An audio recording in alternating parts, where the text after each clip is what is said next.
Təcvid dərsindən bugünkü dərsimiz mədli əlif hərfi olacaqdır. Əlif hərfi hərflərlə oxunduqda 2 hərəkə miqdarında uzadılır.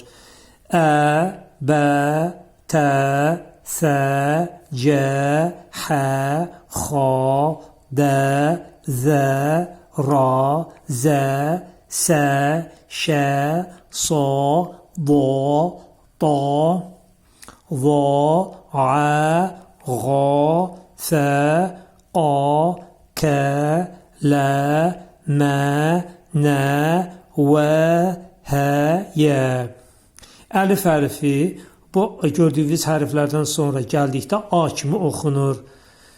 İndi baxacağıq, aşağıya baxaq.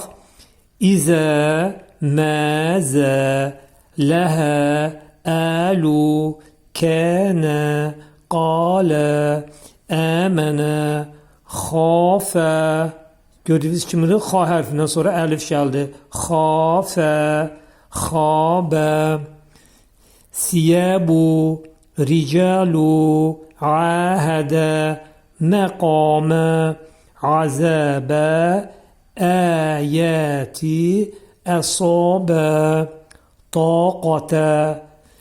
Sonra xilafə, yədəkə, xalikə, məsəcidə, həfizatin, məğanimə.